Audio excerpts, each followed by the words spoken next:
got him. I can't see my hands.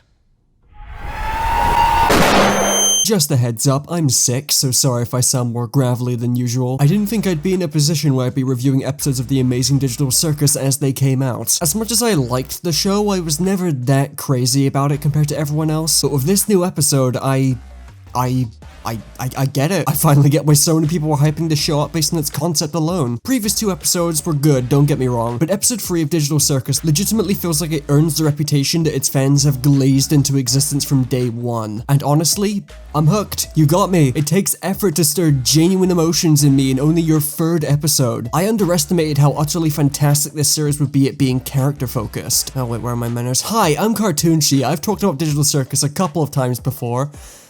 For money, but I've never reviewed an episode in its entirety until now. Episode 3 is the strongest one so far, and screw it, you can consider me a bona fide fan at this point, and I look forward to covering the show more into the future out of pure genuine interest this time. And also because my last video got 10 of 10, are you happy now, YouTube?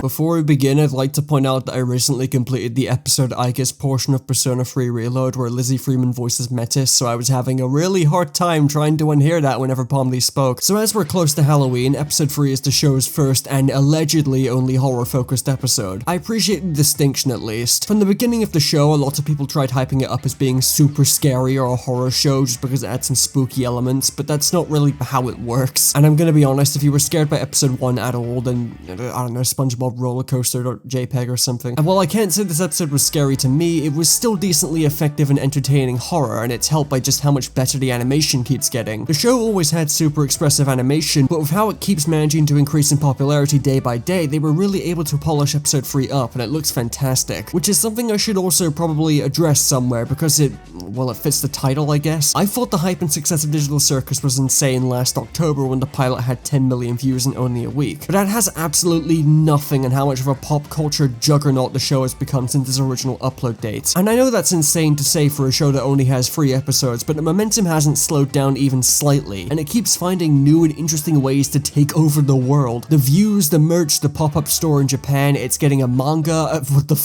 it's now on Netflix, etc. Now, I'm not putting this show down at all, but if you thought Has-Been Hotel was an indie animated success story, then good god this has it beat. And it still counts as an indie series too. I had to find some way to bring this all up because I'm still kind of in awe at just how successful Digital Circus has been in such a short amount of time. Insane is basically the only word you can use to describe it. I'm legitimately stunned. Back onto episode 3, the animation has never been this expressive and bouncy before. The lighting looks incredible, and even some very simple scenes like Pomni and Kinger's eyeballs being animated in 2D in the dark are very well done. And while I wasn't scared by the episode's horror elements myself, leave that shit to Counter-Strike, I can't deny that it's probably one of the first Halloween specials of an animated show I've seen in a while that has some pretty creepy imagery. And despite all of this, the show still balances being funny rather well, and never in a way that I think disrupts the tone or kills the momentum of a more serious scene. I think episode 3 is definitely the funniest so far. With the previous 2 they had their moments, but this one completely leans in with the dark comedy, and juxtaposing it with the horror vibes made this one the most entertaining so far. At least to me. I know all the episodes were written roughly around the same time, but it feels like with this one they just wanted to channel all of the show's horror energy and release it all at once so people stop making whatever the f*** this is. But really it's not the horror elements that impressed me the most about this episode, though I was definitely surprised with how far they went with it. What Digital Circus episode 3 surprised me with is how earth-shatteringly good it was with its character-focused moments. I've always been aware that this show is mostly focused on telling character-focused stories and developing them. Yes, there is lore to be found, if you can call it that, and the ongoing mysteries of the series presented in the first episode are still here, but I think a lot of people got the wrong impression from the show when it first debuted. Where Digital Circus excels is with its characters, taking a break from the madness and the chaotic cartoony nature of its plot and just letting them breathe, having quiet moments to themselves or with other characters that really put in the work to keep this inherently wacky series grounded and emotionally engaging. And even outside of these moments, the characters are so strongly written that they're pretty blatantly the best parts of the show. Episode 2 also surprised me with everything involving Gummy Goo, and while that scene was also fantastic, it was mostly just a setup to traumatize Pomni by the end of the episode again, and Gummy Goo themselves was only introduced in that episode, so a scene between him and Pomni doesn't really hit as hard as it would with a scene between her and an already established character. character. Now, pairing her with Kinger for an entire episode, that immediately got my interest, and I was more than pleased with the result. While pairing a character as anxiety-ridden as Pomni and batshit as Kinger is naturally going to lead to some decent jokes and fun moments, I think when it comes to pure character development and just having scenes where these two can breathe and talk to each other, this is the best pairing in the show. Throughout the episode, we slowly see Kinger acting more sane and not nearly as erratic as he usually is, and when we get to the point where he and Pomni are literally dragged down to hell and she breaks down, he starts to open up and appears to have regained his sanity, saying that the darkness allows him to think more clearly and remember things better, and even talking about his wife in detail, how the one moment he can keep a hold of is the day she extracted, how the darkness kept her calm and stable as she and Kinger were allowed to say goodbye before Kane sent her away. I and a few others have already noticed that this was actually foreshadowed back in episode 2, when Kinger's wearing the bucket on his head while he's talking to Ragatha, and he manages to have an understanding and personal conversation with her, and even recalls when she was first adjusting to the world like Pomni currently is. She's even surprised he remembers all of that, and then he takes the bucket off and seemingly goes back to normal. What was previously just a stupid visual gag now has much more weight to it, and I really like that they foreshadowed it this way. This entire scene between him and Pomni is the best scene in the show so far, without question. Kinger having control of his sanity and relating to what Pomni's going through as a newcomer and comforting her was incredibly sweet, emphasizing the importance of having people care about you in this place. It's a message that on its own is cliche and said 1,000 times by many shows and movies, but it's given so much weight in this one scene, and it's bolstered by how great the dialogue, performances, and the music are. Good memories can do a lot.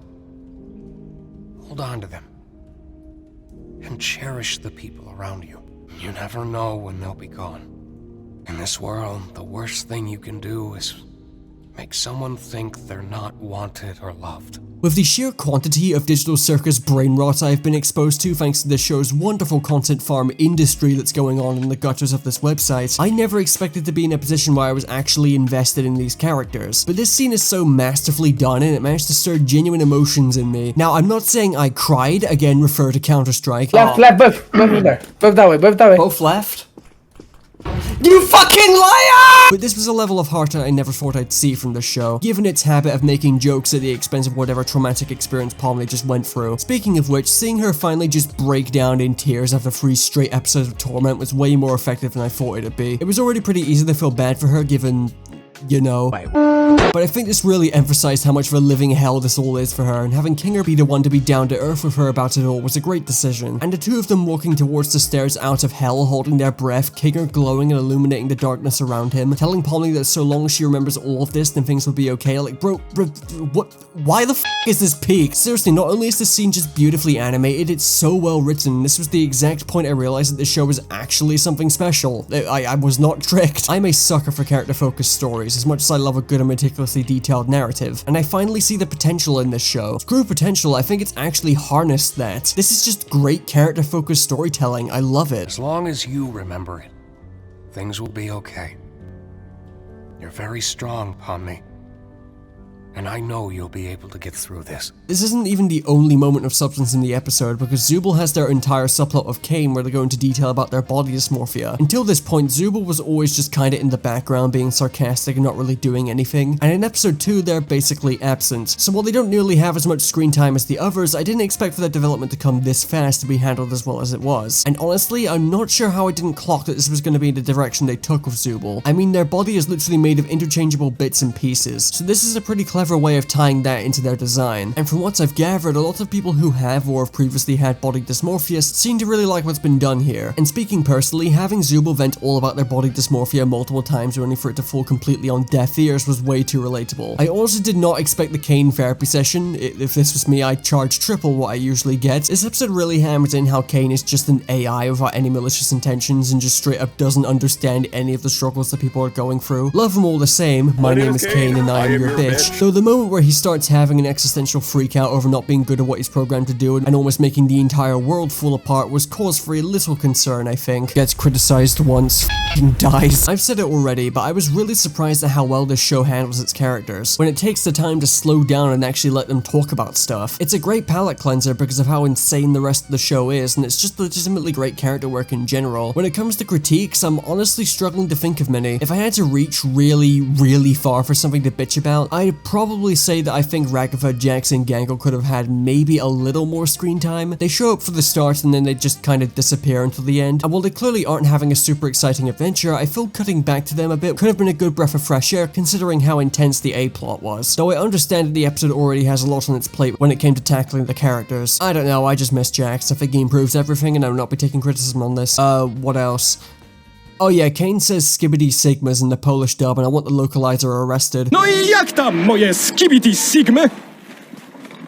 Więcej nas tak nie nazywaj. I'm usually full of critical things to say about stuff, even things that I really like, but I genuinely find it difficult to list one thing that I find wrong with this episode. With the previous two I had a good list of complaints despite enjoying them, but if this is only the third episode and they're already shaking off all that rust, then I personally can't wait to see what's in store for the next episode, or the next 6 episodes, however many of them there's gonna be, I don't know. But yeah, that was Digital Circus episode 3, and while I'd hesitate to call this an indie masterpiece that a lot of people are heralding it as, I was honestly blown away by what's here, and I think I'll be paying much more attention to the show in the future. Admittedly, I wanted to make a video on this at first because my last video bombed, but I came out of this with a newfound appreciation for the show. Not gonna make it my new personality or anything, or start pumping out theory videos, I haven't sold out that much yet, but I'll definitely be reviewing future episodes when they release. I love the characters and I love the direction they're taking them in, and while the main story is still intriguing, and I'm interested in seeing what happens regarding that too, I think this show's character writing is a breath of fresh air, and I'm very excited to see what they do next. Anyway, that's the end of the video. Play Yakuza or something.